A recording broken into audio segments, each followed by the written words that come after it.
shout the camera. Yeah. Also, hi.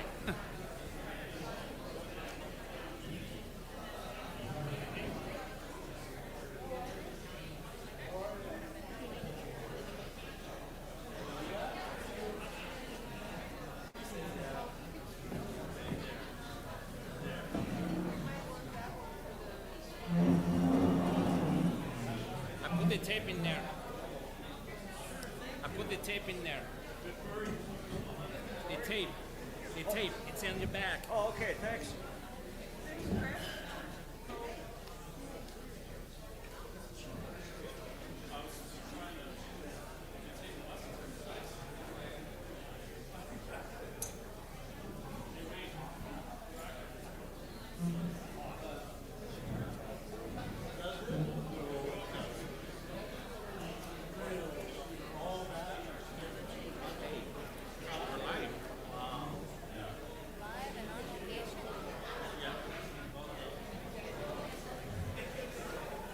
Wade, you shot the camera.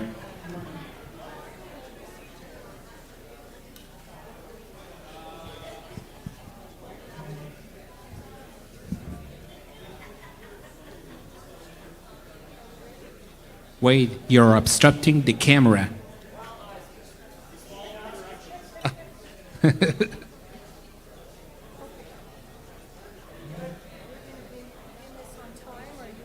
I'm ready. Oh yeah. My sound is working on my end as it's demonstrating here. I was trying to be like Spider-Man. You almost did it. I almost caught it, yeah. Testing.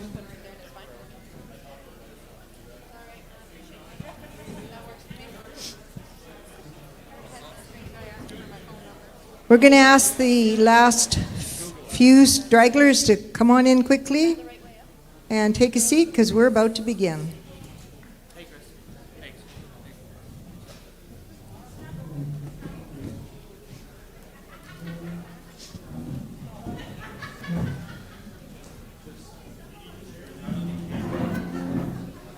I hate standing behind here.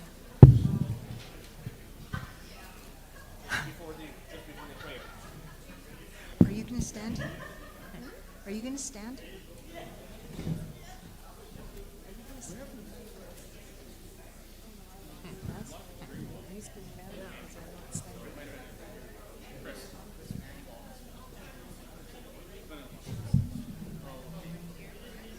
Okay. Okay. Thank you.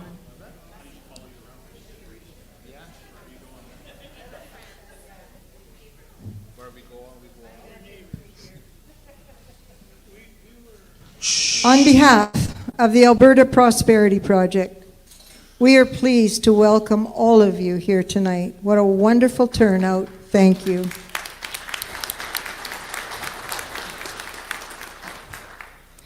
Good evening, and welcome to an event that will inform you about Alberta's position in our Confederation and provide solutions for a new Alberta, proudly brought to you by the Alberta Prosperity Project. Before we begin, some housekeeping items. Bathrooms. At the back, your left corner, there's a hallway, and both the male and female bathrooms are in there. Or am I allowed to say that anymore? Emergency exits. They're basically the way you came in. I wouldn't go there, just head out that direction.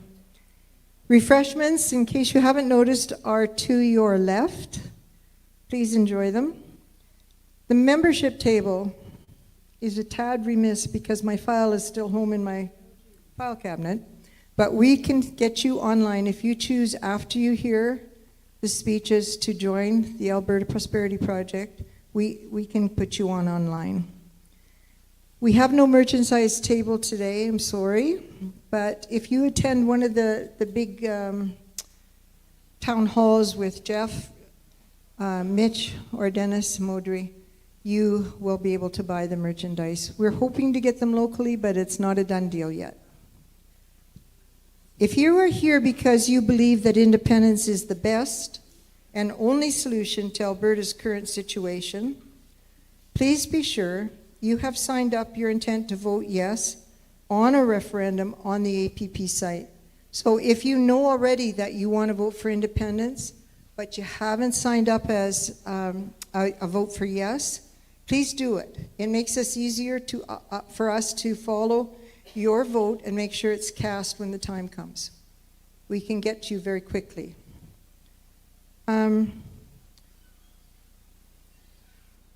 This event will feature two very informed, powerful speakers sharing insights into the future of Alberta tonight. I've heard them both, they're wonderful. We kindly ask no questions during the presentations.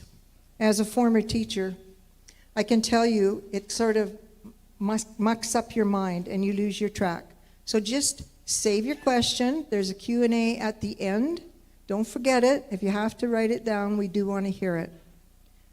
No disruptions, please. We are here for a respectful discussion and for learning. If disruptions occur, we reserve the right to ask individuals to leave, in fairness to our guests and our presenters.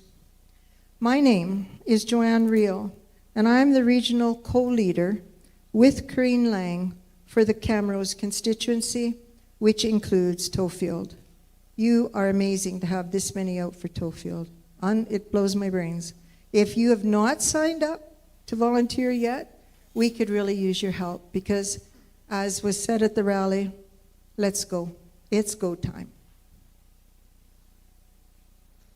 Patty Vold is here tonight. Patty is my boss. She is, she doesn't like me say that, but in truth she is. One of 11 provincial leads, and she's with us here tonight. Please welcome Patty Vold.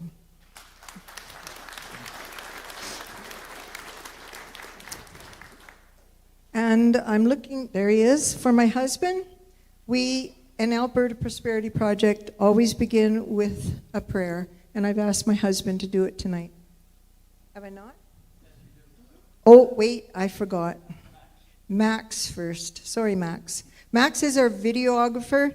He tapes this, and then it is broadcasted broadly. Does somebody back there have a question? Waving madly? No? Okay. Max, it's yours. Of course, it's my equipment.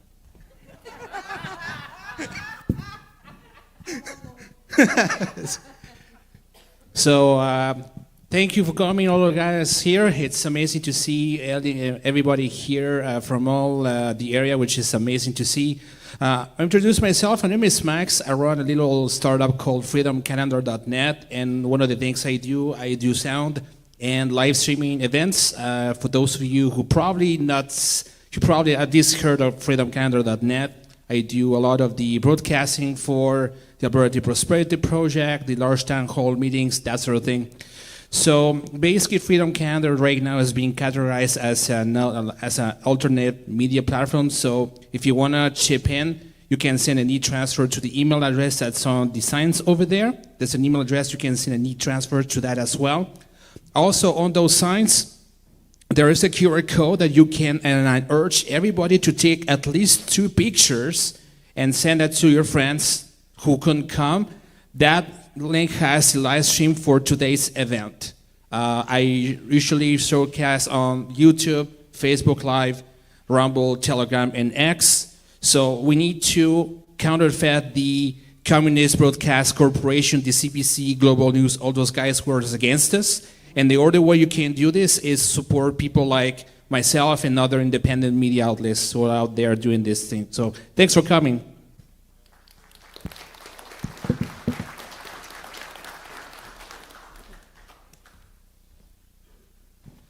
Ladies and gentlemen, it's customary for the Alberta Prosperity Project to begin every meeting with a prayer. So if you'd join me in that, please. Our Father in heaven, we're grateful to be here, to study, to learn, and to join together, to figure out what is going on in Alberta and to find our place here. And we ask the presence of thy Spirit that we might be open to truth and open to the ideas that are presented to us. We ask, Father, that thou would bless us with peace in our hearts, certainty in our mission, and that we will be successful in all things that will bring faith, prosperity, and family to light in our homes. And we ask these blessings in the name of our beloved Savior, Jesus Christ. Amen.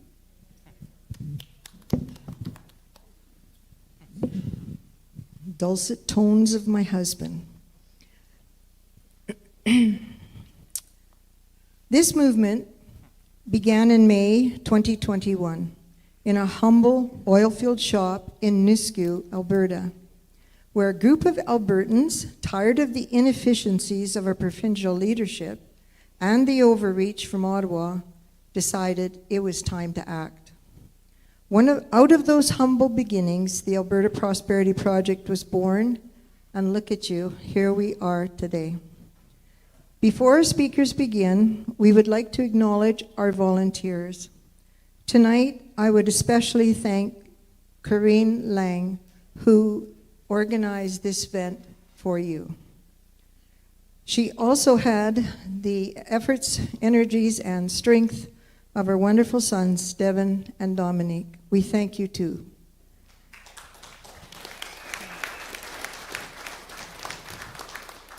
Our greatest commodity is our volunteers who have organized and helped with this evening's event and events like it throughout Alberta for the last 3 years.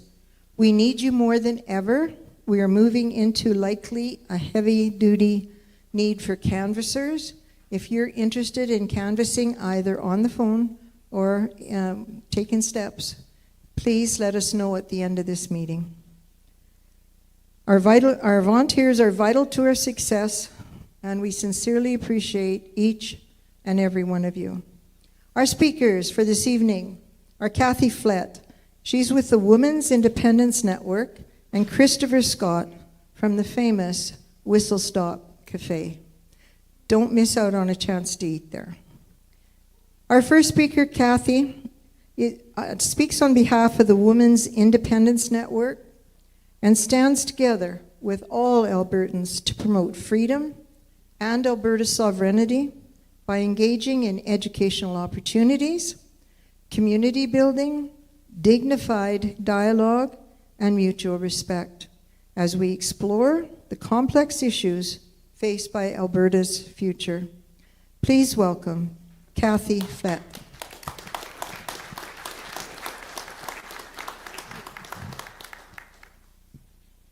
That was an impressive introduction that might have just set me up for failure. I don't know.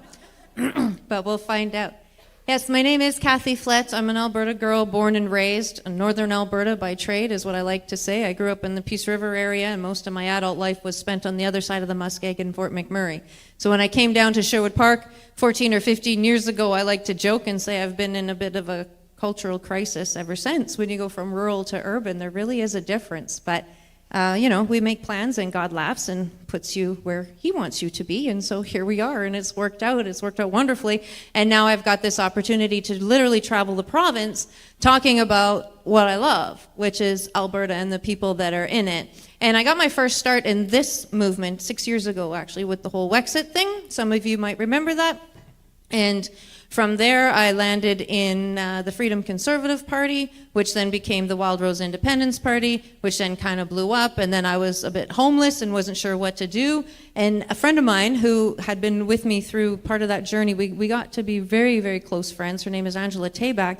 Last March, end of March, we were sitting there going, well, like, now what? Now what? There's some of the old names were coming back up, and the independence movement was picking back up again, and the interest was there again. And we said, but yeah, that political stuff, it sucks. Like, that's a pig pen. I don't know if we really want to get into that. And the more we talked about it and the more we prayed about it, this idea came up, you know what, we need to go and chat with the ladies. Because whether we like it or not, there's not enough of us women yet ready, convinced that this is a good idea in order to pass that referendum. So we came up with this plan and this idea to just go into women's homes and just have coffee, tea, wine, whatever you want to serve, and chat about this. And it's working. We've been traveling the province and doing exactly that. The other thing that we found out is that the guys kind of like this message too. Even though it's very different, from what you would typically hear in a meeting like this. It intrigued the men as well. So we're like, well, all right, let's open it right up and let's go.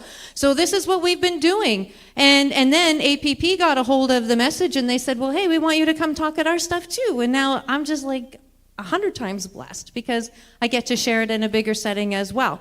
So without further ado, what we do is walk you guys through kind of the history. To figure out how we got to where we are today, it's really important to look at the past and to just really paint a nice, clean picture. If I can get my mouse to work. Come on. There we go. The people of the Northwest are allowed but a degree more control of their affairs than the serfs of Siberia. Do you guys know the Oliver section of Edmonton? Right? So that's named after Frank Oliver. He was the publisher of Edmonton's first newspaper, and he said this in 1885. We weren't even a province yet. And the reason that he said the Northwest is because we were a district of the province of the Northwest Territories, ourselves in Saskatchewan. The map looked very different back then than what we know it to look like today. We desire, every patriotic Canadian desires that the great trade of the prairie shall go to enrich our own people in the East, to build up the factories and the workshops of Eastern Canada and contribute in every way to its prosperity. This was said in 1904 by Sir Clifford Sifton. That's where Elbows Up began. So what happened? Well, at the time, we were being advertised as the last best West. People came from everywhere, from Europe, but predominantly from the U.S. to come here. They were told, this is the land of milk and honey. You come here, we're going to give you a chunk of land. You've got some time to get it figured out, build a homestead, grow some things, have a family. It's going to be great. Escape from wherever you're coming and come here. They didn't tell anybody about the weather. They just told them to come. And so come they did, but it didn't take very long before these folks who were ready to roll up their sleeves and make a new life realized it is really, really hard to get things done when your local politicians are hundreds and thousands of miles away and we don't have email and text yet.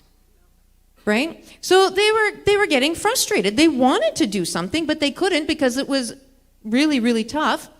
And they got together and said, you know what, we need some autonomy. We need some autonomy around here so that we can do exactly what we want to do. And we need some local representation.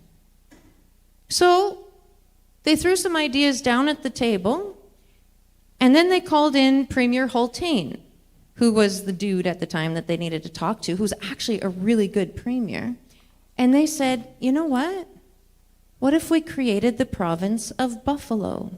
So you remember in 2019, there was 4 MPs, conservative MPs, who came up with the Buffalo Declaration, and that all went out, and then they were all unceremoniously backbenched for having the audacity to stand up for our province. This is the genesis of that. Let's create the province of Buffalo. Great idea. Hultane, of course, thought it was outstanding, and so he took that to Ottawa, where all great ideas go to die. And they said, no, absolutely not. That is not going to happen because if we do that, this is the first big boom. And if their population gets bigger than our population, the balance of power is going to move to the West. And we cannot have that. That is an absolute no-no. So they took a pencil, a ruler, and an eraser, and they redrew all the lines, created Alberta and Saskatchewan, and we were legitimately colonized. Anybody who tells you, well, Alberta, suck it up, this is what you negotiated? No, we didn't. We were told. We were told. When the Dominion of Canada first began, it was Ontario and Quebec with Manitoba and New Brunswick as bookends. Manitoba and New Brunswick both got to negotiate their way in. Manitoba not so much as New Brunswick, to be fair, because Ottawa was still a little miffed at the whole Louis Riel thing, but there was still some chat. Then the rest of the maritime provinces, with the exception of Newfoundland, also negotiated their way in. BC negotiated their way in. Remember, the U.S. was trying to come up because they wanted to connect with Alaska. They had Alaska, so they wanted to take that whole coastal area. And Ottawa said, oh, no, you don't. We're taking British Columbia. So that's what they did. Newfoundland was actually the last ones to come in. In 1950, they were complete holdouts. Alberta and Saskatchewan were told. The Act, Alberta Act of 1905, Saskatchewan Act of 1905, and here we are today. We didn't have our own premier. We didn't even have a legislature. We had no representation whatsoever. That would come in the next following years. So now today, if we fast forward, this is what our Senate seats look like. We've got two houses, right, in the House of Commons. We've got the Senate, and we've got the House of Commons, in Parliament. We've got the Senate, and we've got the House of Commons. Here's what our map looks like today, a little bit different from the one that I showed you there from 1904. You can see these are the Senate seats all allotted to the various provinces. So the Western provinces each have 6, Ontario, Quebec each have 24, and then you see 10, 10, 4, and 6 for the Maritime provinces. When you look at these numbers, what do you notice? That's what I thought. Seats in the Senate. Now seats in the House of Commons. Let's see that. So if we go from west to east, 43, 37, 14, 14, 122, 78, and then we've got the Maritime provinces coming in at 7, 4, 10, and 11. What do you notice? Little lopsided, isn't it? It's also kind of weird that the Senate seats and the MP seats, those numbers are very similar, if not the same. I'm going to explain that to you in a second. But Kathy, it's representation by population. Too bad. It just, y'all are going to have more babies or something. This is what we hear, right? All right, let's find out. Let's just see about that. If we look at Prince Edward Island, just under 45,000 people per senator. Newfoundland, just under 91,000 people per senator. Quebec, 377,000 people per senator. Manitoba, 229,000. Alberta, per senator.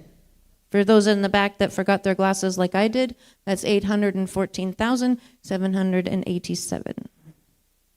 Okay, well, that's the Senate. So let's maybe see it's better in Parliament, in Commons.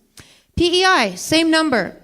Just under 45,000. Newfoundland, just about 78,000. Quebec, 116,000. Manitoba, 106. Alberta, 132,000. Is that representation by population? No, obviously. Ottawa thinks so. So now to explain why these numbers in the east, in the Maritime provinces, are as close as they are. Some decades ago, Parliament decided it would be a great idea to bring in a senatorial clause, which meant that you could never have fewer MPs than you do senators. And that was also the time when they locked in the Senate seats and said, this is how many you will always have. It doesn't matter what your population does, this is what you'll always have. So that's why Prince Edward Island has 4 MPs and 4 senators, because that number 4 was locked in, so they can never have fewer than 4 MPs. They could have 8 people on that island, and as long as they're all Canadian citizens over the age of 18, 4 of them could be MPs and 4 of them can be senators. That's how it's written. That's the legislation. Those numbers don't change. The only ones that do change are the seats in the House of Commons, the MPs that we vote in. These senators are also not elected. Now, Alberta tries, but whoever the Prime Minister is merely takes that as a suggestion, right? So these are all appointed seats. Most of them, with the exception of very few, were all appointed by Liberal government, by Trudeau. So when people got all excited that maybe we would actually get a federal Conservative government again, do you really think anything would have happened? No. Because every law has to go through both houses. They're not going to pass through the Senate. So it would not have mattered. The system is not broken. It's working exactly as it's designed. So let's fix it and make it fair, because, Canadians are really nice people, and so surely everybody is going to want to make this right. I hear this all the time. So let's open up the Constitution, because we know that everybody's going to want to work with us. Okay. So to open up the Constitution, we need 7 premiers and 50% of the population. So when we look at this map, what 7 premiers are going to agree with us that we need to open up the Constitution and make some serious changes around here, not the least of which is get rid of that equalization formula? Won't happen, will it? Won't happen. Something that people don't often consider is that if we did get 7 premiers and 50% of the population to agree to open up the Constitution, renegotiate things, and hopefully come out with a better deal, at this point, we don't have the numbers, and what happens if they make it worse? That could happen. So this is really not a risk that we want to take. It's not a risk that I want to take. We're also not only lopsided in our politics, we are lopsided in our values. Canada's attack on religious charities makes no fiscal sense. I tend to agree with that. Supreme Court made take away the mandatory minimum sentences for pedophiles. When you stop protecting the children, it's over. It's over. And that's what's happening. More than half of Canadians no longer feel safe in their neighborhoods. Well, I wonder why that is. Number of non-Canadian federal inmates continue to rise. Why are we putting them in prison? If they're non-Canadian and they broke our laws, give them a boat and a paddle and tell them to figure it out. Why are we feeding them? Nearly half of Canadians report that rising prices are greatly impacting their ability to meet day-to-day expenses. Well, when we've got inflation to the tune that we do now, and the taxes are over half of what we get to make, of course we can't afford things. That's not our fault. That's Ottawa's fault. We are in a politically induced recession that is actually a depression. They just don't want you to know that, so they fudge the numbers. That's what happens here. $78 billion deficit, public service cuts, new tax measures. That was all in the budget. I don't really care about the public service cuts, that's fine. But everything else. $1.3 trillion in debt. People say, oh, well, Kathy, if you leave, you're going to have to take a portion of the debt. We did not vote any of this in. No, we're not. No, we're not. Our portion of that, each, is just under $31,000. Each. Every man, woman, and child. That's ridiculous. No way. But wait, there's more. Ostrich call? Anybody following that? Find it interesting that the government of Canada felt it important that they underline the fact that it was a humane call and it was responsible disposal of the bodies. If you had to underline that and say that, that's like somebody saying, oh, I'm so humble. And it's like, no, you're not, or you wouldn't have had to say it. It's the same thing. But they don't stop there. They're also coming for the cattle. And then, of course, if they can't kill the cattle, they'll just tax their farts, because that's a great idea. New report warns the WHO health rules erode Canada's democracy and charter rights. Well, our federal government was doing a great job of that anyways. But here we are. Oh, I don't know how that happened. Oh, it fell off the thing. And then, of course, we've got a government that wants to shut us down. I don't know why that happened either. They want to shut us down. For what? When you take out the numbers,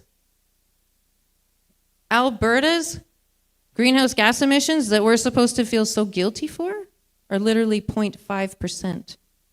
Of the whole entire globe. They want to shut us down for that. That hardly makes sense at all. Our values are misaligned. They're completely misaligned. And it's the federal government that's doing this. Now, people get angry about East versus West and whatever else not. I'm not talking about the people. I'm talking about the government, the system. It's no good.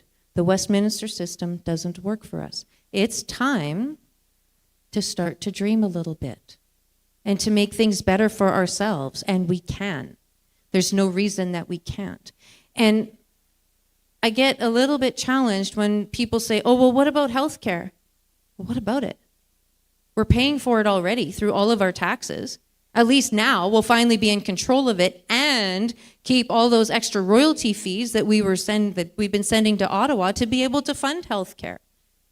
Do you know that there's procedures going on around the world that would completely benefit Albertans, but we can't do it here because we have a federal government who says no? And I know that for a fact because I lived it. With my own son who had back problems, it turned out he had a herniated disc. He was going to have to wait at least 2 years before he could see a specialist. And then it was going to be who knows how long after that before he could have surgery. Poor kid was 20 years old and couldn't even bend over to tie his shoes anymore. Go and see a different doctor who says, would you like to take him to Tampa? I said, yep. And away we went. And he got to have back surgery that is not allowed here. And he not only did not come out of that surgical ward in a wheelchair, he walked out. And we can't do that here because we have a federal government who won't let us. Why? What's up with being such a control freak? Or our education. What about our education? What about it? We could actually have some fun in our schools with our kids without them thinking they need a litter box in the corner because some kid is identifying as a cat. That happened in Sherwood Park. That is a true story. That happened. There's some other things that we could do too. Our own police force, we can do that anyways. But we could really step that up a notch. And then I usually get, well, but Kathy, what about the military? What are we going to do? These are all the fears that come up. What are we going to do about the military? Like, what are we going to do about the military? Have you been to rural Alberta? I don't think we need to worry too much. But nevertheless, we could have open houses. We could have open houses and just invite people to come, and we could maybe strategically have those open houses by some of these military bases. And then the men and women in uniform maybe will come in plain clothes to hear what we have to say. And as they hear our stories and as they hear what's actually going on, and maybe they're going to want to be a part of that, and we can say, hey, you know what? How about if you come and you defend our new country of Alberta, and we'll actually pay you what you're worth. We'll make sure you have shoes on your feet and food when we send you overseas for wars that you should be fighting, not ones that you should not. And we'll make sure you have sleeping bags while you're there. And for fun, we'll even take out the tampons from the men's bathroom.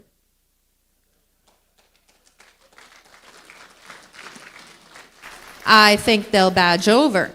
Then we have some other things that people will say, well, what about trade issues? What are we going to do with that? Our largest trading partner is south of us. I'm not worried about being landlocked. If we never put one more barrel of oil in a pipeline, we would be fine. I'm not saying we should do that. I'm just saying we're fine. We're just fine. But then on the topic of landlocked, people will come to me with that too, talking about misaligned. Who landlocked us? Ottawa. Ottawa landlocked us, our own government, and now with BC's help, absolutely. They did that to us. So Alberta becomes our own country. We've got our own borders. We've got our own security. There's a $1 trillion port in Vancouver that ships stuff right through Alberta to go to the rest of Canada. Could tariff it. Or could just make it miserable and say, well, we know that less than 1% of all of that stuff that comes through that port is even looked at. We want to see what's in those containers before you bring them into our borders. Suddenly, we're not landlocked anymore. Oh, yeah, maybe we should let you have a pipeline to the west and make sure we're getting along better. Yeah, maybe we should. Now, given some of the land problems that BC is having, we might have to sort that out. There's a bit of a cog in that wheel, but we'll get it done. The thing of it is, this is a political problem. It requires a political solution. It's also a values problem. And that matters. Because as Albertans, it's time that we stand together and stand up for what means the most to us, which is our faith, which is our family, and which is our freedom. So let's make sure we continue to get this message out and help people understand that it can't be fixed. There's only one way forward, and that's that referendum on independence. Thank you.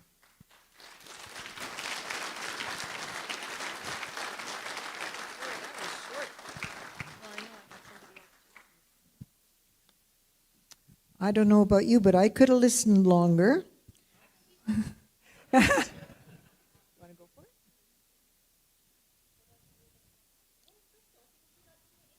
Okay, we'll go ahead. We'll get you back again. How's that? Our next speaker is Christopher Scott. Chris, as you probably know, is the owner, operator, and head chef at the famous Whistle Stop Cafe. Chris is a courageous defender and advocate of Albertans' rights and freedoms. Chris motivates us all with his fierce loyalty to our God-given rights, his clear reasoning, and his personal honesty. I know you're going to be motivated to join him in fighting for Alberta's survival, our future, and our prosperity after you hear him this evening. Please welcome Chris Scott.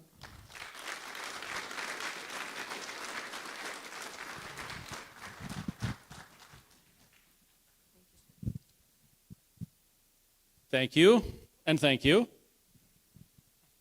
Well, what a wonderful evening in Tofield. This is my second time speaking for the Alberta Prosperity Project in this room, and this time the crowd is bigger. Do you know why? Do you know why the crowd's bigger today? Well, more people, very good. The crowd is bigger because the federal government in this country has become the best salesperson for Alberta independence that this province has ever seen.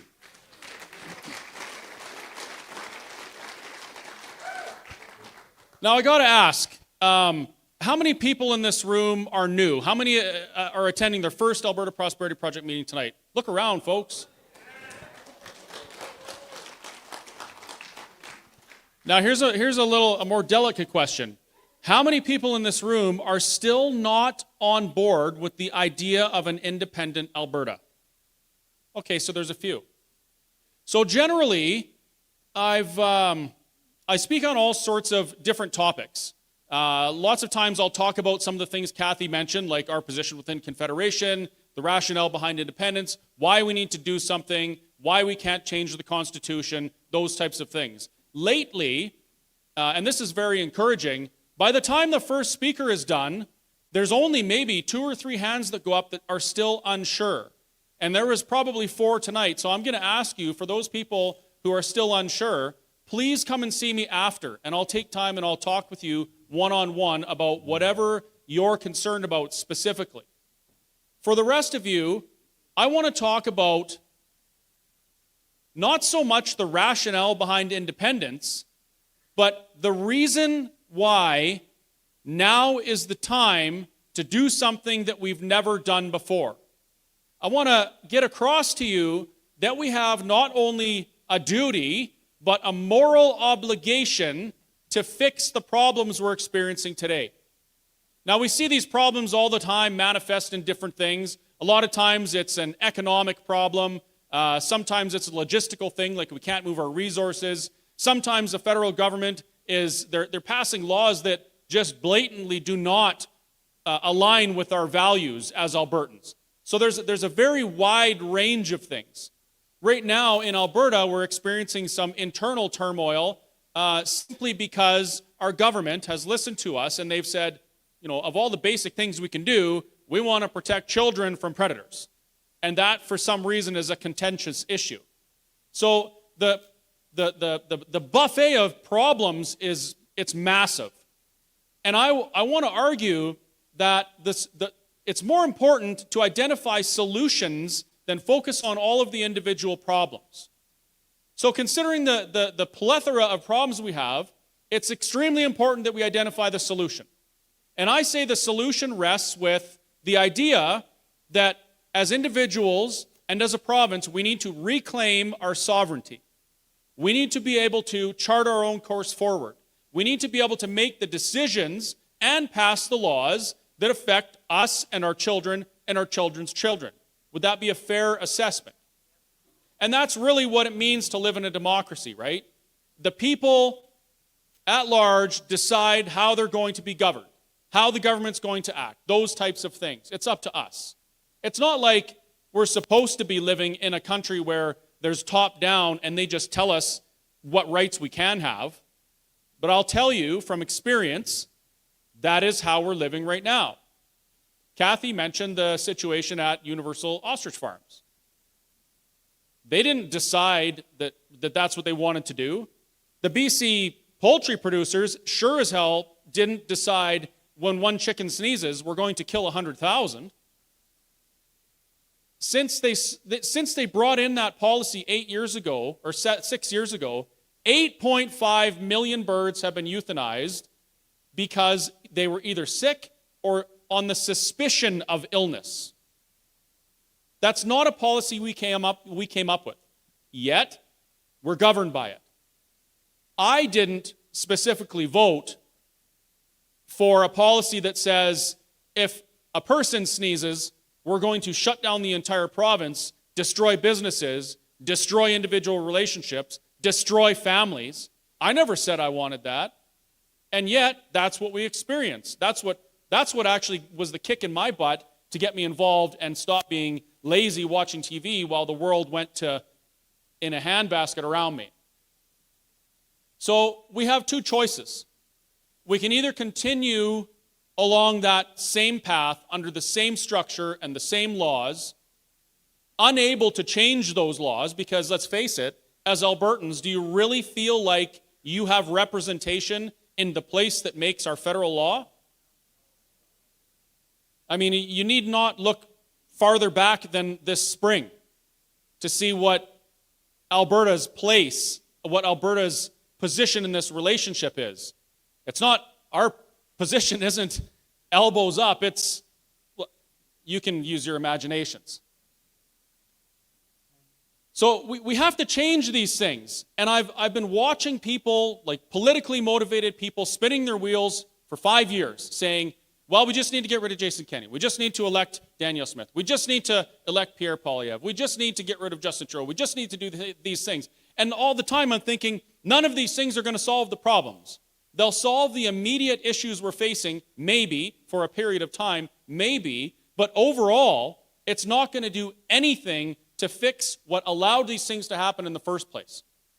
So as an Albertan, you know that we could vote 100% across this province, except for two little contentious areas in Calgary and Edmonton. We could vote for a conservative government that is more aligned with our ideals than not. And I will say, personally, currently, they're not very aligned with me at all, but they're more aligned with me than the Liberals are. And that should say that Alberta has spoken. We're going to send our representatives to Parliament. They're going to speak on our behalf, and we're going to be represented. Well, that has never happened. Not in 118 years. 117 years. It hasn't happened. And there's people out there that'll say, well, it's just broken, Chris. We just need to fix it. We just need to fix this country. It's not broken. Kathy explained that very well. And I'm gonna second that. The problems we're experiencing as Albertans are by design. This country is structured the way it is to keep the balance of power in Central and Eastern Canada. Period. There is no way by which we can change that. So no matter what we do to fix the individual little problems from time to time, for a period of time, no matter what we do, we can't change that. Now I have heard people say, well, we can just open the Constitution and change it. The last thing I want right now, after reading parts of that book, Values, is to have our federal government anywhere near our Constitution. Do you know the things that he mentions in that book? He mentions that you, the ordinary people, have to be uncomfortable. You're going to have to give up some comforts. You're going to have to give up some things so that we can survive. And the things he's saying you have to give up, it's not like, oh, you're going to have to give up maybe a trip to Florida every year. No, you have to give up meat And you have to give up heat and driving and individual liberties, specifically individual liberties. Those are the types of things that our Prime Minister are saying you folks and me need to give up for us to survive. Well, I'm not buying it, not even a little bit. So when I start hearing rumblings about the federal government saying things like, well, you know, we want to look at the Constitution, and we want to maybe get rid of this pesky notwithstanding clause so the provinces have to do what we say. That is very concerning to me. And that idea of opening and changing the Constitution to fix the imbalance that we experience in this country, that idea is long gone.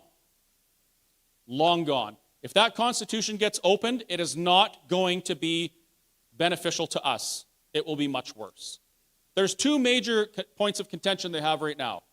The notwithstanding clause and the Clarity Act. The idea that a province can actually, through a democratic means, leave Confederation and stand on their own. Those are the two things that our federal government is really concerned about right now.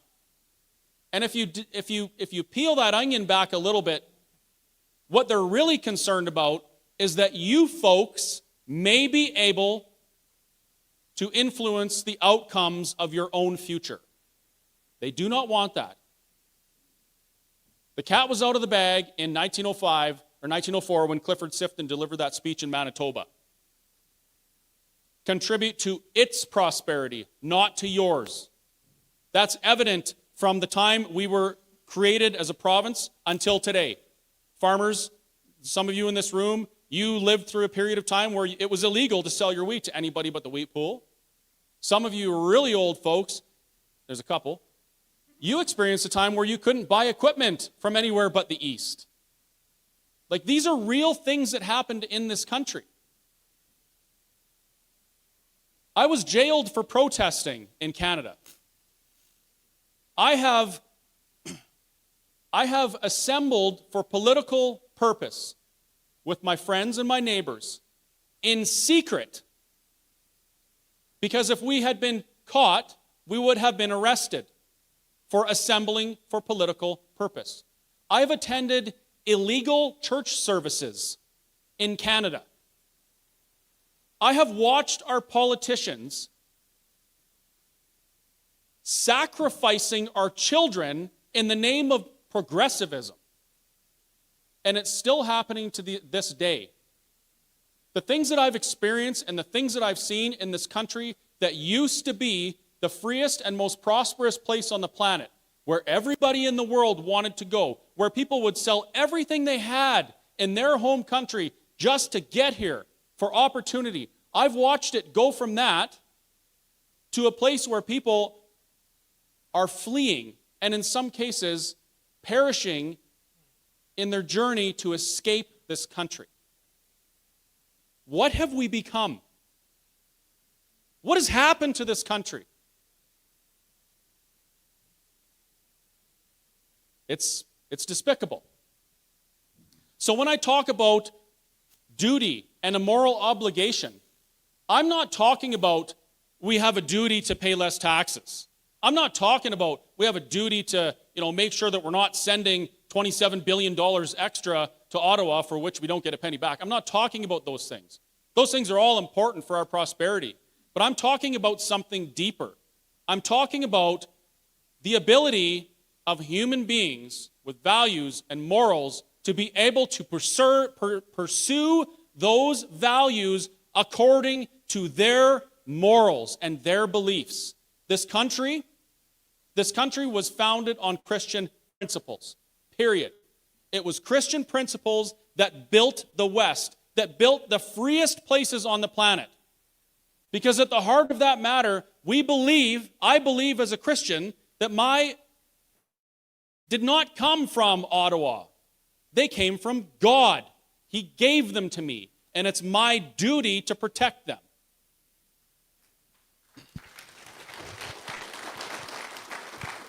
Now, you may not be a believer. You may be completely opposed to the idea of Christianity. That doesn't change the fact that is what built the West. That is what laid the foundation and the groundwork for the the freedom and prosperity we enjoyed for decades. It was that. The United States, people say, oh, the United States was created as a secular nation. No, it wasn't. The United States has literally declarations of faith in most of the state constitutions. The Founding Fathers said that the United States would not work unless it was a Christian nation because it relied on the morality of people based on something greater than themselves to get along and be peaceful and free. And our country has turned their back on that, 100%. Alberta, not so much. Alberta, not so much. You might not be a believer, but I think Alberta still has a different moral standard than maybe other parts of the country. That's apparent almost everywhere you go here. And that's why it is so important that we do everything we can to preserve the ability to live by those values. There is nothing more important. Think about what our kids are going to inherit from us. I think about this all the time. My girls are 22 and 23, I think. 21 and 22. I'm old. My son just turned 16. And I think in the 40 years of my conscious awareness of my life, I'm 46, I think about how much things have changed from what I remember as a kid to now. How much even the way people interact with each other or the way the government talks has changed. It's unrecognizable. And if it's done that in 40 years, what's it going to be like in another 20 years? What's it going to be like in this country when we pass through 2030? Because there's a lot of things that are planned for 2030. What's it going to be like when we approach 2050, when our kids are roughly my age? It is not going to be the Canada that we knew. This country is in a state of managed decline. The globalists have told us, point blank, they want to build back better, which means they have to destroy first. Our politicians are putting on smiling faces, and they're cherry-picking little metrics about our GDP or whatever, and saying, oh, we're on the rise, we're doing so great. But if you dig a little bit deeper, the trajectory is straight down.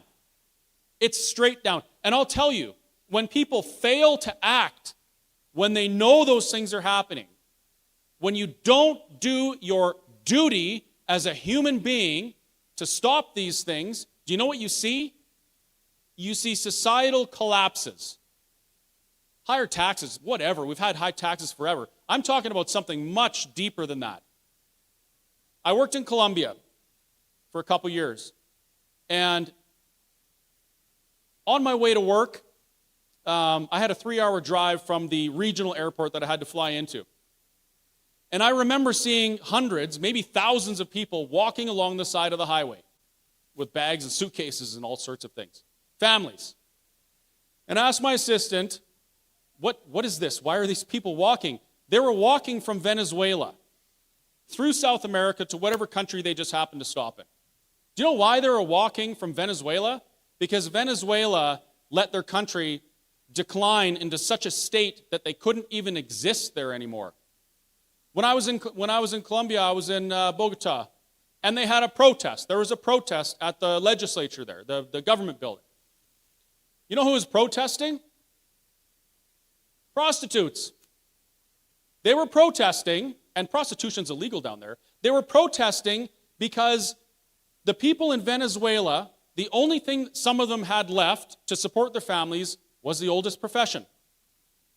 And they flooded the market and reduced the price. So even though it was illegal, these women were protesting that this was happening. And that, think about that. What does that tell you of how bad it must have been that families, learned people, doctors, lawyers, were resulting to that to support their families? That's a very extreme case. But I use it because those images will never be out of my brain. I'll never forget pulling onto the lease road that morning and seeing parts of the jungle were cleared and there was tarps and tents and stuff. And I asked what's going on. They said, well, the Venezuelans have arrived. They set up wherever and then they'll move on maybe or maybe not. And that was terrible enough. The next day, maybe a couple days later, I'm on my way to work and I see young girls sitting in chairs along the lease road waiting for men to pay them for sex so they can support their families. And that is that's a very extreme example. But I say this because I want you to understand that at some point, those people in that situation, they had a choice to make. They had a choice whether or not they were going to do their duty, and in Venezuela, it would have been a lot harder, I'll give them that, and stand up for what's right and stop what was happening to their country, or do nothing. That's one of the biggest questions I get. Well, Chris, what if this happens to an independent Alberta? And I fire right back, what if we don't do anything? How far are we going to let this go before we stand up and take back control of our sovereignty?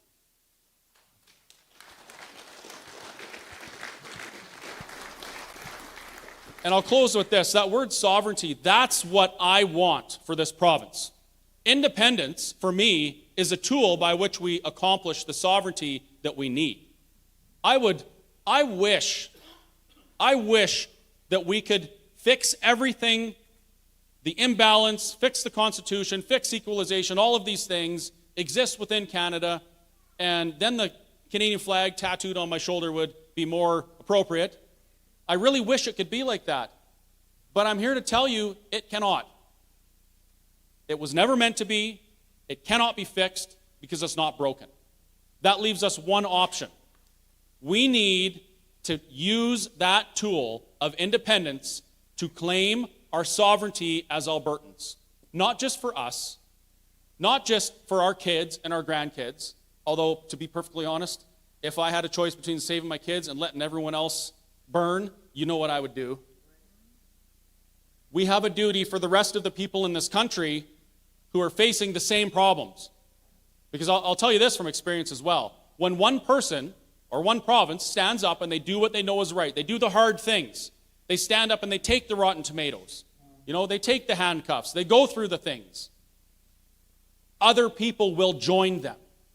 When Alberta becomes an independent nation with a constitution that we write for us, that tells the government what they can do, the other provinces will do the same thing.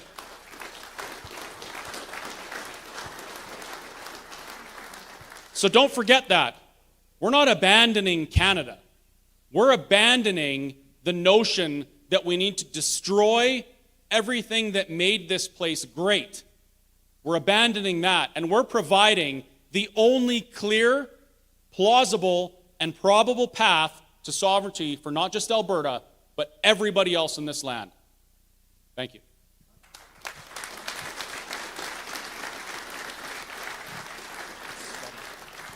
I don't care. Wow. Thank you, Chris, for those inspiring words.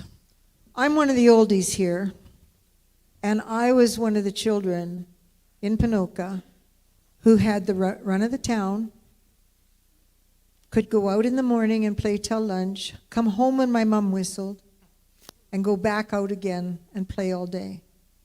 My children, when they grew up in what was a small town of St. Albert, had the run of their town. They could safely hit the door, play for hours. I didn't know where they were, and I knew they were safe. We left St. Albert.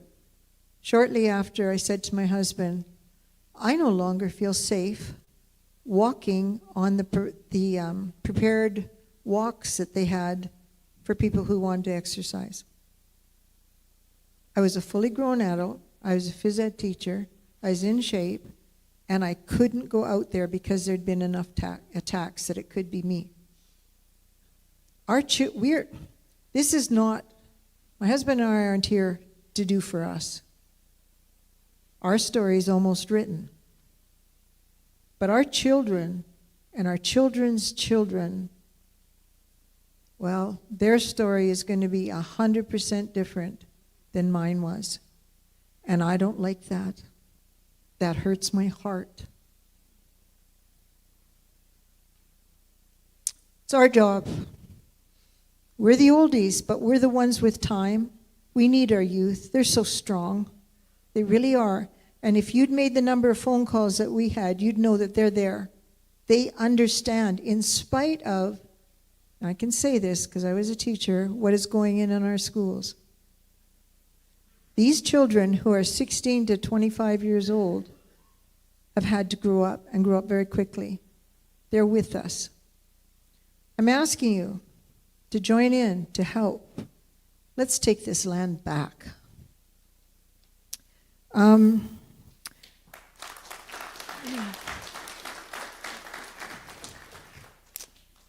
While we're getting ready for the Q of A, and I'm going to ask Kathy and Chris to come back up, we operate on a contribution type of budget. If it weren't for you, we couldn't do this. I know that Crean spent a fortune just on one ad in the local paper. It was hundreds of dollars, and not 2 or 3. So everything we do has a cost, like the rental here. We also try to reimburse some of our speakers if it needs be, but that's about it. If you can dig deep, we're going to have a couple of young men send the bucket around. Please help us out. Now, while they're doing the bucket, Chris and Kathy are going to come up. Do we have 2 microphones, Max? Okay. Here's the deal, though, guys. We're going to have people holding your mic. You cannot hold your own mic. Okay? So just figure out your question. Keep it short and directed to the point. So you get a directed answer. This is not the Liberal government. You will get one. Okay? We are going to cut off the mic that you've got when the speaker responds, because we don't want overplay. Okay? And folks, I'll just ask one more thing. I know that there's a lot of people that want to make statements. This isn't the time for statements. We'll do that afterwards. We'll do that one-on-one. Right now, let's limit it, please, to just questions. But we will listen to your statements after. If you have a question, raise your hand. I'll run to you. Or walk fast, one or the other. For those who are watching online, you can always quit send an running a couple e-transfer of decades to ago. go@freedomcandle.net as well to cover space, gas, For and very good reason. the expenses and all that stuff. Thanks so much. Hello. I'd like to ask the question, does anybody know what Mark Carney is doing with the pension plan? He announced it had trillions of dollars in the United Arab Emirates. What does he plan for that $1 trillion? I don't think it's there, but what does he plan for your pension?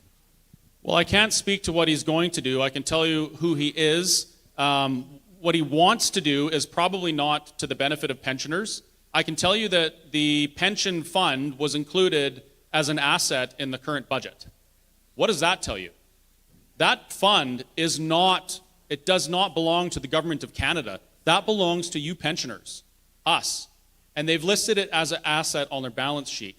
So I can't tell you what he's going to do, but what I can tell you is that's just one more reason why Alberta needs to take back that sovereignty to ourselves. We can't change how they manage the pension plan because we can't elect enough MPs to have a loud enough voice to say we want it changed. We can do it ourselves, though. We could bring it back to Alberta, and then we can control what's done with it. And just to add on to that, for having an Alberta pension plan, there's still a lot of people that are quite confused as to whether that's a good idea or not. To me, it's a bit of a no-brainer, for sure, that it's something we need to do.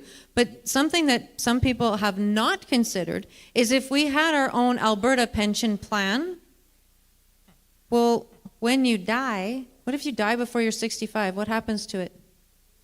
You're gone into the ether, right? Wouldn't it make more sense to have an Alberta pension plan that not only do we control, but you can pass on to the people that you love once you're gone? It's your money. Now, we don't have to wait to be our own country to do that. We can do that now. However, what about employment insurance? I think we should go back to calling it unemployment insurance, because you don't need insurance when you're employed, right? And it's fine to have these social systems in place, but just a show of hands, how many of you worked all your lives and never collected a dime? Right? Do you know, Oh, well, do you know that in the East, you don't have to work nearly as hard to get it than you do in the West? They made that rule on purpose. So here's something else to consider that we cannot do now. In the new country of Alberta, we could still have that same social net. However, whatever funds you didn't use, because we have a blank slate, roll it into your pension. It's your money.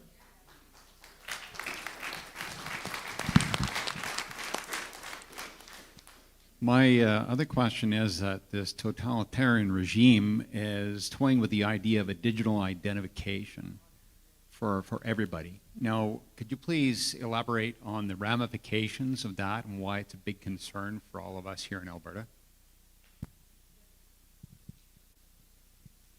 I hate to be the bearer of bad news. I've been, a lot of these questions I've actually had to turn back to Scripture. And the reason I did that is because these days things are so upside down and they're so convoluted, it's almost impossible to determine what's real and what's not. So I believe that we need to get back to basics. And it's my opinion that digital ID is coming. We are in a digital age. It's not going to stop because we don't want it to be here. So what does that mean for us? Well, if it's going to be here, Alberta needs to have some safeguards to make sure that that can't be used to control you. I wrote a very long blog. It's called What Business Have Ye With Me, Your Majesty. It's on my website, www.whistlestoptruckstop.ca. And I talk about this quite a bit. And this is where we get back to the idea of a constitution that we write for us to tell the government what they may do. So knowing that digital services and ID and that is coming, I believe that Alberta could be the last beacon of hope, possibly on the planet, that says, no, you can do that if you want, but we will always make sure that you can use a physical ID. We will put it in the Constitution that you can always use physical cash. We're not going to allow these things to become tools for tyrants to do what they will with you. With that said, I'm going to point out, and you probably don't want to hear this, but according to Scripture, there will come a time where you won't be able to buy or sell without the mark. And that's going to happen. I believe that's going to happen. And there is no political defense against that. There's no societal defense. The only thing we have at that time is our relationship with our God and our neighbors. That's it. So if you're concerned about that the way I am, start going back to church. Start reading your Bible. Get back to basics and prepare yourselves for what we know is coming as believers.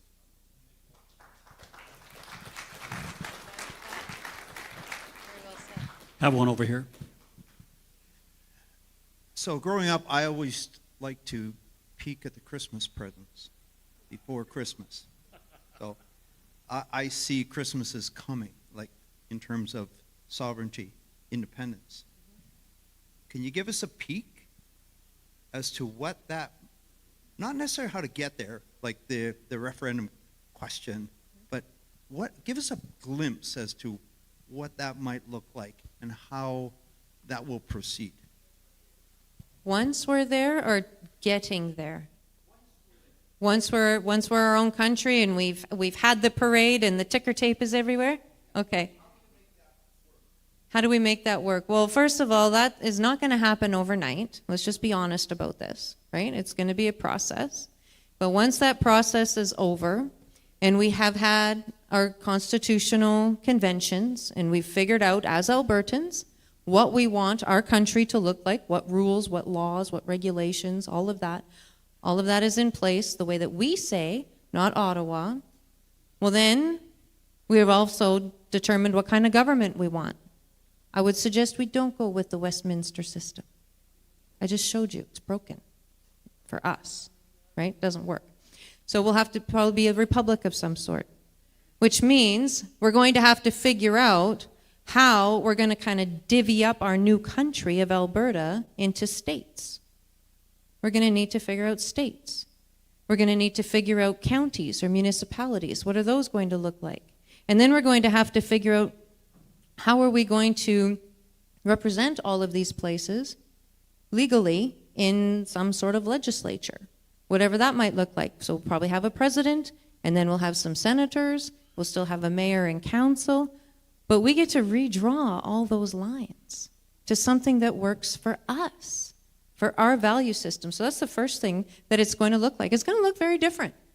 It's going to look very different. The second thing that's going to, what it might look like is what dollar are we going to use? I do not suggest the Canadian dollar because it is not going to be in good shape once we're not part of Canada anymore. So probably, maybe, using the American dollar, that's the one we trade in the most, it might make the most sense. And then once we're completely on our feet and the dust has settled, maybe we have an Alberta dollar. And then maybe, going back to what Chris was saying earlier, which I 100% agree with him, while the rest of the world is freaking out over digital ID and suddenly they can't get groceries because their carbon footprint was too much for whatever reason or whatever other excuse they want to come up with. They ran a red light, who knows? We have an Alberta dollar that keeps us secure and safe from all of that.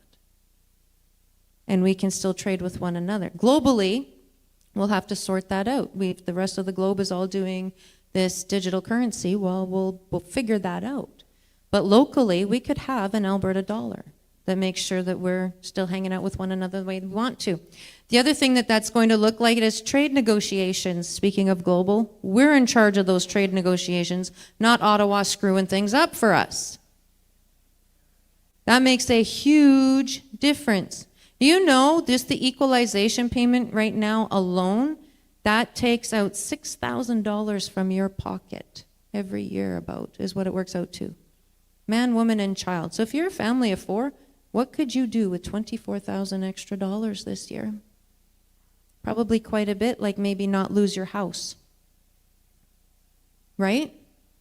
That's what's going to look different. Our banking system is going to look different because we're not going to be tied to the Bank of Canada.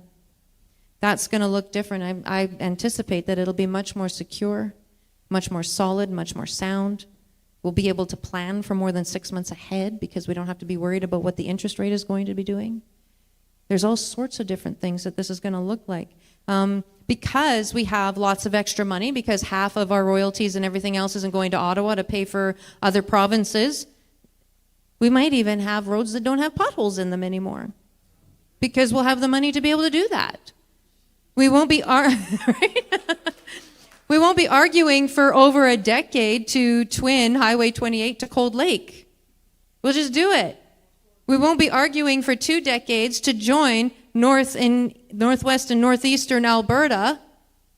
We'll just do it. Because we won't have to worry about what pipelines we're going to build because we don't need Ottawa's permission. We just do it. We don't have to worry about what vehicles we're going to drive because somebody's going to tell us, oh, well, it's 2035, and now you got to have an electric vehicle in minus 50-degree weather. No, we don't, because we're not under that law anymore. This is what it's going to look like. And I think that's worth the fight.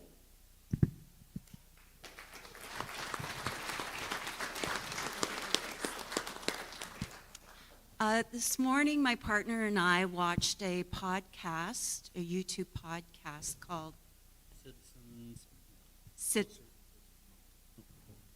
Well, what's the podcast?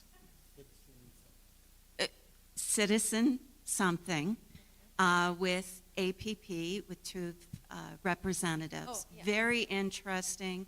A lot of questions that I had already answered, hence we're here also with my neighbor. What I'm leading up to, what came out in that conversation, was our Canadian citizenship. And what I understood was that if we renounce our citizenship, we can't.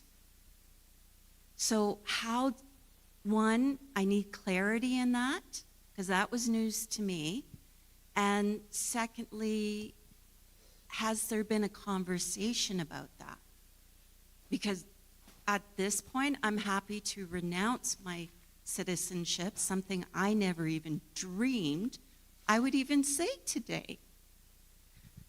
Sorry, I got triggered. So anyways, coming back to the citizenship, we move forward. Has a conversation taken place on how we separate ourselves from this government?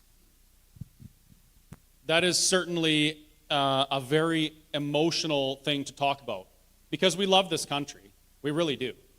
We just don't like where it's going. We don't like where we're going to end up if nothing changes. I'm gonna answer that with a question. If you move to France, what happens to your Canadian citizenship? Nothing.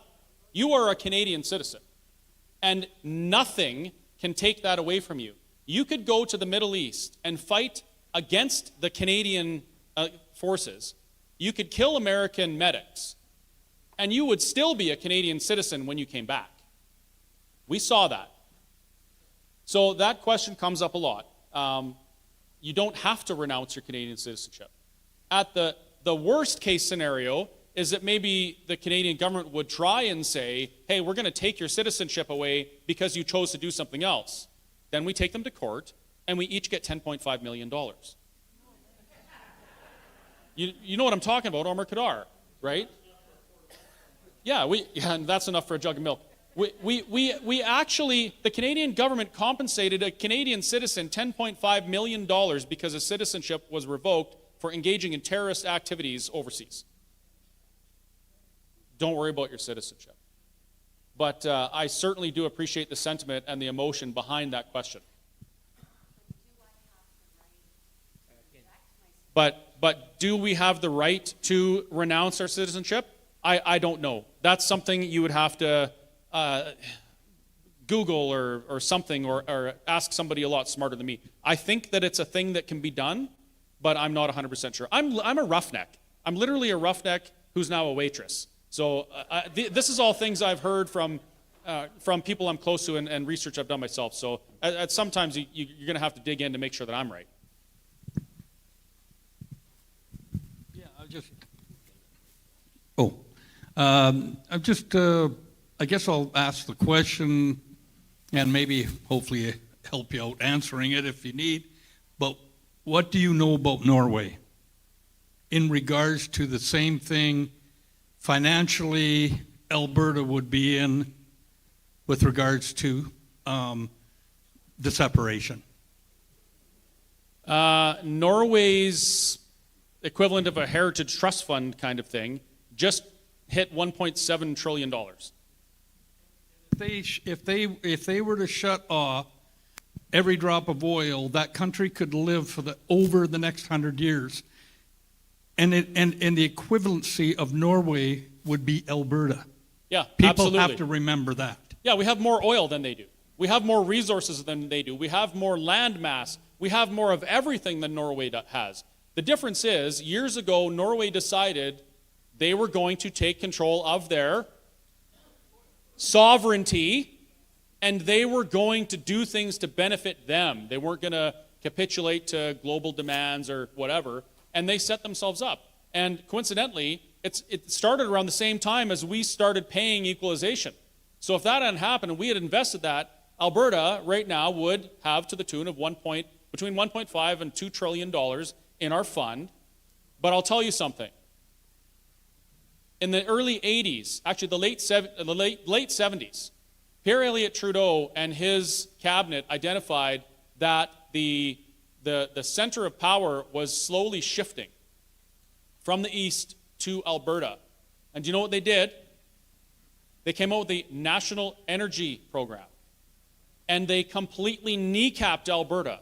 And if you can read about this, they specifically said we had to do that because Alberta was becoming the center of power in the country, and that isn't allowed in this confederation.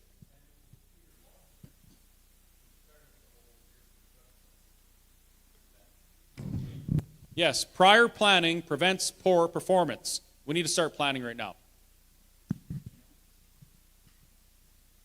Can I just ask you, if there's a referendum next year and there's a majority of people vote to, leave Canada, Alberta, leave Canada, I'm just wondering, Thomas Lukaszuk has what is it, over 500,000 people voted to stay in Canada. So I'm just wondering, what would actually happen? Like, are we going to have a mass migration out and a mass migration in? Is there going to be a huge change in the population of Alberta? Because not everybody who is in Alberta agrees with maybe the views in this room, and I'm just wondering what's going to happen if there was a successful referendum next year. I'm just going to point out what we politely refer to as the Lukasic question, the Lukasic referendum.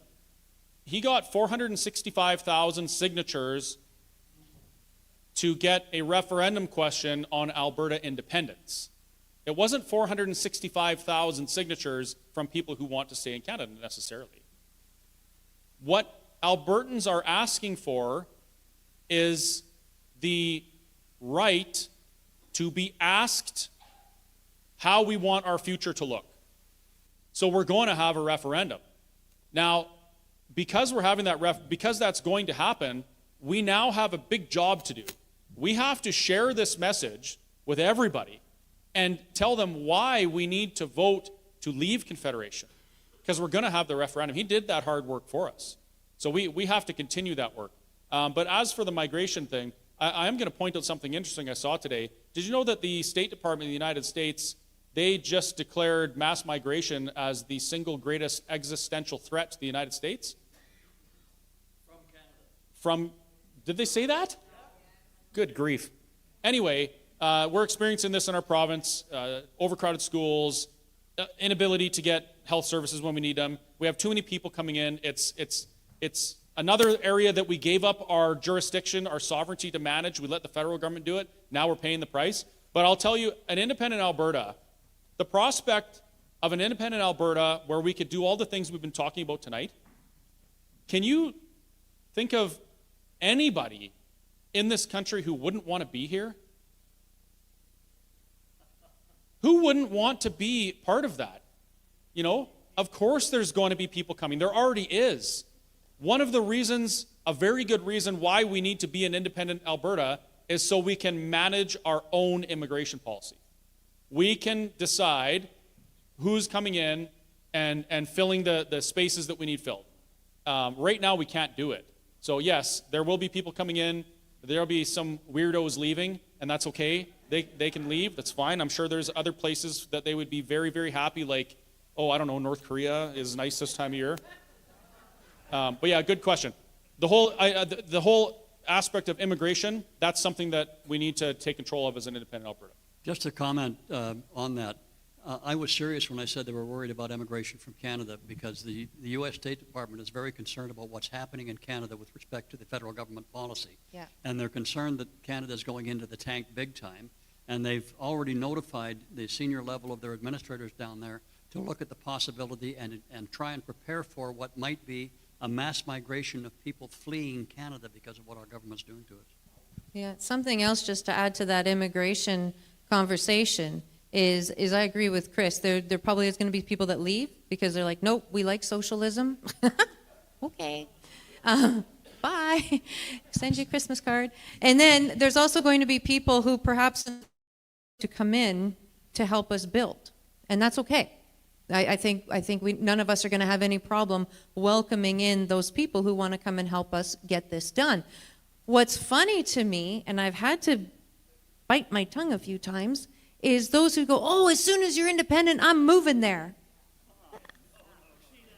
You all better hand in your paperwork, honey, because you don't get to just come here because you were Canadian and now we're the country of Alberta. You don't get an automatic grandfathered in passport to our country. So the people like others in Canada who might be saying that, maybe remind them that we will have an immigration office of Alberta, and you'll have to go through the proper channels if you want to be part of here.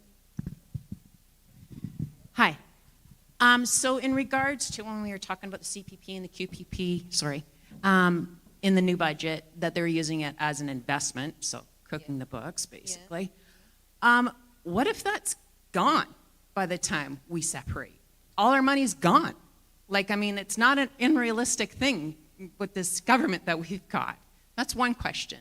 Second question was what you just hit on there is we've got friends in Ontario that are already saying, if you guys go independent, we're coming, and it's like, I hope you got room for us. And it's like, well, how are we going to manage our borders, right? We're going to have border control. Mm-hmm. We're going to have to do all of those things. Yep. That's going to have to be in place before we even get our independence. Absolutely right. Last question I want to touch on. I know so many young people in their 20s and 30s that are so busy trying to work and put food on the table that they don't have time to invest into the knowledge of into what is going on here, to understand it. And because I get all the time, well, I can't afford health care. They immediately think they're going to have to pay for their health care like the US, right? So how do you convince these young people that, that's not the way it's going to be? Like, it's going to be a process. It's going to be a whole lot of work, and we're going to stumble and we're going to fall, but we're going to figure it out.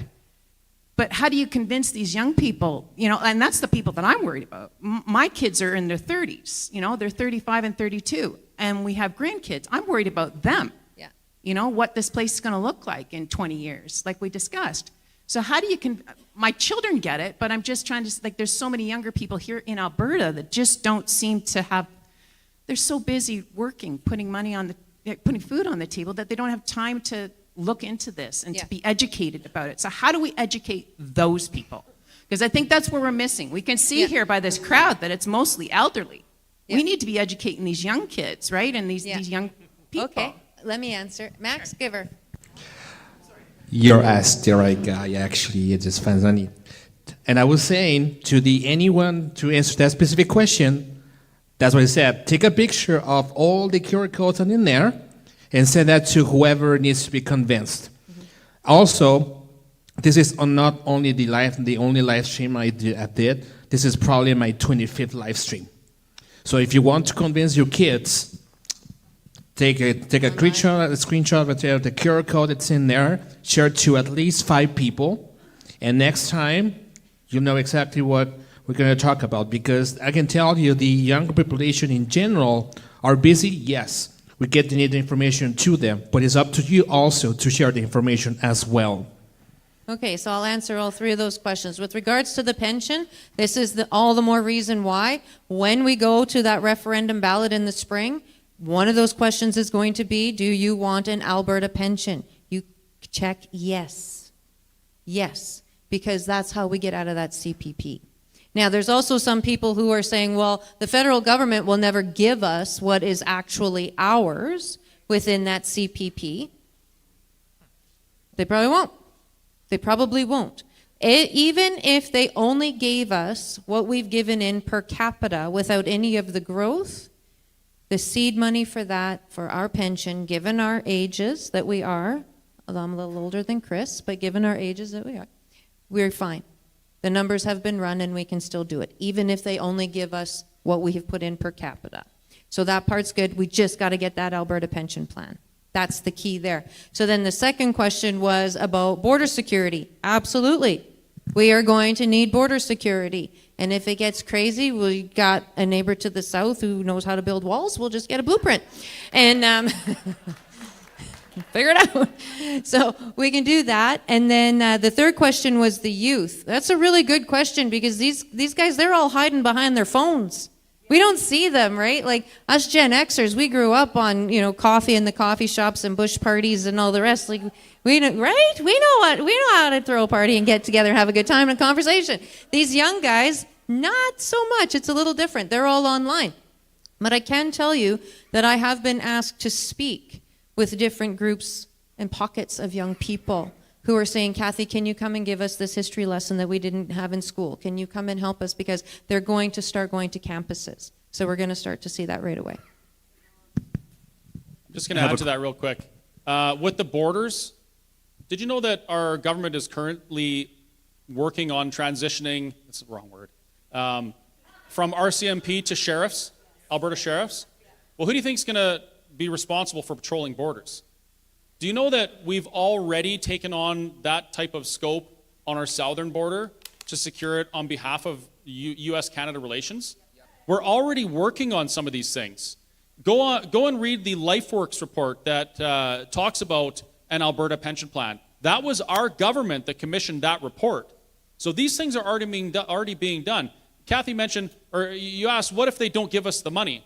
That's difficult right now because, you know, the golden rule, he who has the gold rules. Ottawa collects all our taxes. They collect all our taxes and they give us back money in the form of transfers. They have all the gold. Have you heard our premier mention that they've looked into an Alberta revenue agency? Yes. And it's going to cost some money? That's why these things are being done. All of those things are being done in preparation for an Alberta that's going to reclaim their sovereignty. So it's not like this is just it's not a fly-by-night thing. At some point in the last 4 or 5 years, all of these things have been addressed in one way or another, either externally within government or outside of government or internally within government. So yeah, it's not just throwing spaghetti at the wall. There's things already happening. Oh, and one more thing, sorry. We actually sent some people down to the United States, and we told them that we have a bunch of oil and natural gas up here, and you wouldn't believe the things they said they'd be willing to help us with. So that's pretty cool. I'd just like to ask one question here. What about me as a Native person and my Native rights? How will this decision affect me? Very, very good question. And this has been on my mind quite a bit in the last couple months. Have you read your treaty? You have? Okay. So if you take the time to read the treaties, they're not that long. They explain exactly what the transaction was between the tribe and the federal government. So an independent Alberta isn't asking to take away treaties. Like, that's a contractual relationship between one party and another. And in this case, it's the federal government. The federal government still owns every single reserve in this province. They own it. They own it. So that becomes a question for the individual tribes or bands. Do you want to maintain the status quo and continue the way you are with the relationship with the federal government, of which there's over 300 active court cases at any given time, because no treaty group has been satisfied completely with what's happened? Do you want to maintain that? Or do you want to renegotiate with a new independent Alberta and change the future for everybody? I don't see cowboys and Indians in this province. I see Albertans who have a choice. Are we going to continue with the status quo, or are we going to do something different together that benefits everybody? So when you ask how it's going to affect the treaties, really that's up to the signatories. If they want to keep that with the federal government, it's their choice. If they want to renegotiate with the new Alberta, that's their choice as well. But I will say, part of the treaty agreements is territorial hunting, fishing, those types of things, which covers, I believe, almost 70% of Alberta. I would say with confidence that an independent Alberta would respect that, because we're not trying to take away anything from anybody. We want to give a better future for everyone. Did that help?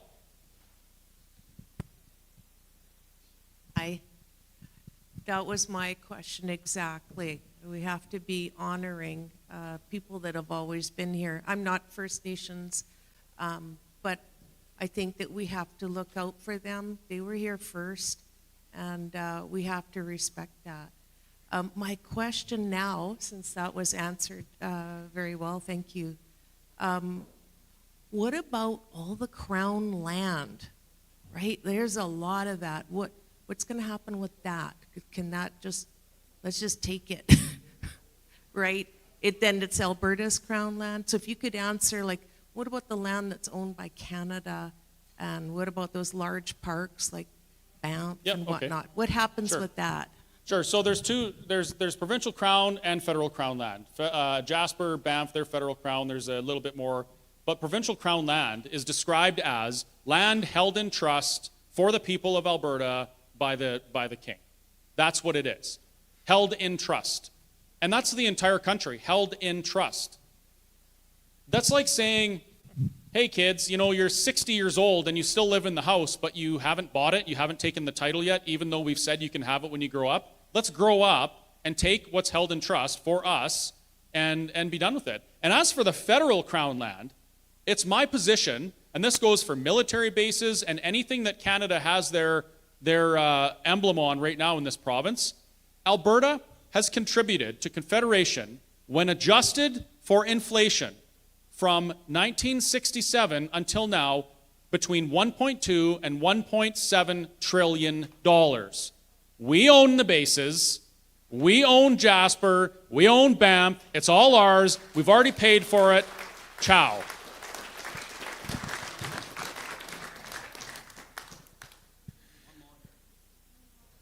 Sir, looking at the Quebec referendum campaign that happened a number of years back, where Jacques Parizeau said that the reason why they lost the referendum because there was an influx of immigrants that came in who contributed to the vote in favor of staying within Confederation. Is there going to be a criteria by which Albertans would be eligible to vote? You know, my thinking is that under direction of foreign powers, people would come flooding into this country saying, I'm an Albertan, but I'm going to vote to stay in Canada. Yeah, we have that covered. So the referendum question, the details around it are up to our government. How the question is posed, who can answer, what's acceptable. So what we proposed is that there should be, a criteria. So you have to have lived in Alberta for X number of years. Like, you're right, we can't just allow them, and the Quebec referendum, they bussed hundreds and hundreds of buses from Ontario into Quebec, and they voted in that referendum. And they only lost by 0.5%. So you're absolutely 100% right that outside influence could damage Alberta's outcome in the referendum. So it's up to us to pressure, sure, why not? To squeeze our government to say, this is how we want this handled. We want to make sure that it's Albertans with a vested interest in Alberta that are voting, and then we're covered. Just to add to that too, something we have to be cognizant of, and this is why I so often say this has to be a movement of the people, not the politicians. If you think for 1 minute Ottawa is going to make this easy, you're wrong. You're absolutely wrong. We have a terrible track record of getting off of our butts and going and voting on election day. We just saw that in the municipal election. It was abysmal. This referendum is not the day to forget or to be lazy or, oh, I didn't have time, or I didn't feel like it, or my vote doesn't count. This is the one time your vote 100% counts. And we need to be out there because, yes, nothing is going to be held back to try and stop this. Something else that they did when they held the Quebec referendum was the day before, they pulled in all the Brinks trucks and parked them in front of the banks and said, I dare you. We'll take all the money out and you'll have nothing. These are the things we need to be ready for. It's going to be an emotional and political will battle. That's where this is going to be fought. So we need to stick together and just keep going. Not like before where, oh, well, it's not affecting me, it's not affecting me. We just lived that bullshit of, oh, it's not affecting me.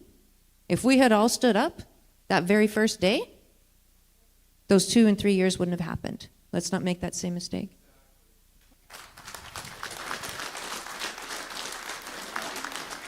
I have an observation I'd like to make. We just played with some numbers on the drive here, and we looked at the number of eligible voters in Alberta, and it's something like 4 million, or they're very close to it. And the estimation of the number of people in Alberta who are independence-minded is somewhere between 37 and 47%. So I looked at the number of eligible voters and took 40%, 45% of that. You know that that's 1.35 million people? So we already have, for the first time in the 30 plus years that my wife and I have been involved in trying to get Alberta and Canada to stick to their lane as far as the Constitution is concerned, for the first time in my 77 years, I am absolutely confident that if you and we get together and do what our duty with respect to this referendum, we will win it.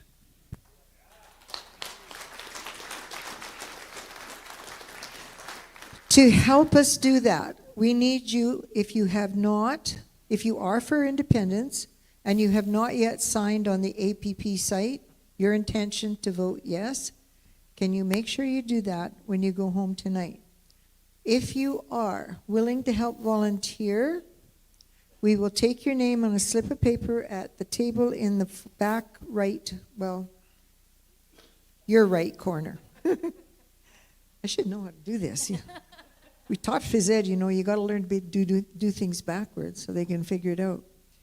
If you want a membership, we can help you do that online tonight, and you can probably do that at the table at the entranceway when you come in. Patty, you can help us with that?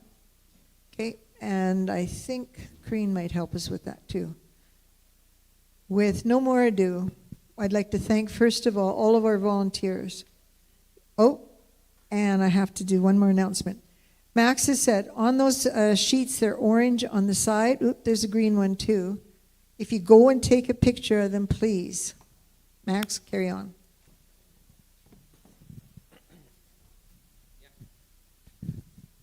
And I noticed that we have about 335 people watching online as well too. So that is essentially the average where we have twice the amount we have online versus twice the amount we have on-prem.